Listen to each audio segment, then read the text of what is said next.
పోయాము, దానికి మేము క్షమాపణలు అడుగుతున్నామని. మీరు నిజంగానే మంచి చేసి మా అందరికీ అంటే ప్రజలకి, రాష్ట్ర ప్రజలందరికీ మీరు చాలా మేలు చేసిన వారైతే అట్లీస్ట్ మేము ఎక్స్ప్లెయిన్ చేయలేకపోయాము, అది మా తప్పిదమనాలి. కానీ ప్రజలదే తప్పు అని చెప్పి సంవత్సరంన్నర తర్వాత కూడా అంటుంటే ఈ మధ్యలో మళ్ళీ అధికారంలోకి వచ్చే అవకాశం కూడా, ఎందుకంటే ప్రధానంగా వాళ్ళని ఓడగొట్టిన దాంట్లో ముఖ్యమైన కారణం మూడు నాలుగు కారణాల్లో మొదటిది ఏంటంటే అహంకార భావన బాగా వచ్చేసింది.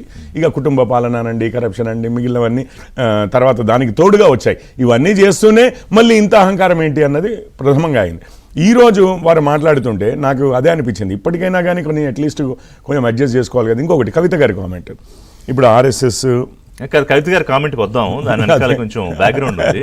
కానీ ఇప్పుడు మీ ఇద్దరిని అంటే బీజేపీ కాంగ్రెస్ అంటే మీరు చరణ్ గారు కలిపి రాకేష్ గారిని లేకుండా చేద్దామని ఇది కేటీఆర్ గారు అంటుంది. అంటే అసలు బీఆర్ఎస్ లేకుండా చేసే ప్లాన్ జాతీయ పార్టీలు చేసేసి తర్వాత నువ్వు నేను తేల్చుకున్నాను అండర్స్టాండింగ్ అదేదో ఆయనకి ఇన్ఫర్మేషన్. ఒక విషయం చెప్తానండి, ఇది క్లియర్గా మన ప్రజలందరికీ కూడా రాష్ట్ర ప్రజలకు కూడా అర్థమవుతూనే ఉంది.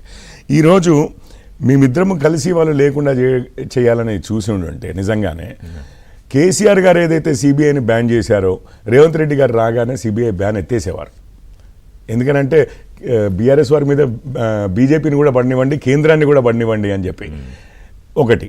రెండవది, ఈరోజు నిజంగానే వారిద్దరూ కలిసి లేకపోతే ఈరోజు ఎన్నో కేసులు యాక్చువల్లీ ఇప్పటికే నమోదయ్యేవి. ఎందుకంటే అయ్యో కేటీఆర్ని పంపించేవారు, అసలు కేసీఆర్ గారి పేరు మీదనే కేసులు అయ్యేవో. ఇప్పుడు చూడండి, ఫోన్ ట్యాపింగ్ దగ్గర నుంచి కాళేశ్వరం దగ్గర నుంచి ఎన్నికలు వచ్చే నాటికన్నా ఈక్వేషన్ ఏమన్నా ఒక చిక్కుముడు పెడుతుందా, ఎవరితో కలిసి ఉన్నారు అనేది. ఇప్పుడు మేమైతే ఆల్రెడీ చెప్పేశామండి. ఎందుకంటే కవిత గారు జైలుకి వెళ్లే ముందు ఒక ఈక్వేషన్, ఆవిడ జైలుకి ఎందుకు వచ్చారు ఎన్నికలకు ముందు ఒక ఈక్వేషన్, తర్వాత మళ్ళీ మీ దగ్గరికి బీఆర్ఎస్ వచ్చింది, మీరేమో నో నో నో మాకు వద్దు అని చెప్పి. ఒక విషయం చెప్తాను, మీరు అన్నారు కదా తర్వాత వచ్చింది అది.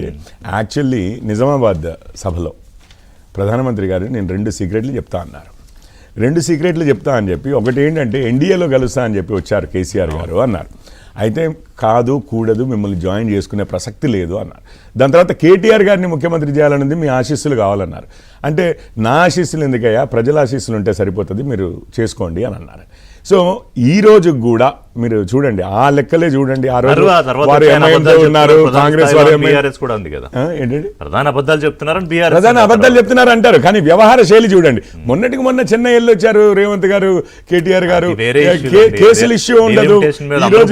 ఈరోజు ఎంఐఎంతో ఇప్పుడు వీరిద్దరు చూడండి, అంటే ఐడియాలజికల్లీ ఎట్లా ఉంటుందంటే అందుకనే వీళ్ళ ఎమ్మెల్యేలు అందులోకి పోయినా వాళ్ళ ఎమ్మెల్యేలు ఇందులోకి వచ్చినా అసలు ఏమాత్రం తేడా అనిపించదు వారికి. అది విషయం అన్నట్టు. చరణ్ గారు ఏంటి ఇప్పుడు తెలంగాణలో ఉప ఎన్నికలు వస్తున్నాయట, సిద్ధంగా ఉన్నారా? కేటీఆర్ చెప్పారు నిన్న శ్రేణులందరినీ ఆయన ఒక్కసారి మీరందరూ వార్ ఫుటింగ్ జోన్లోకి రండి అని చెప్తున్నారు. సరే మిగతా విషయాలు మాట్లాడదాం, ప్రభుత్వాలు పడిపోవడం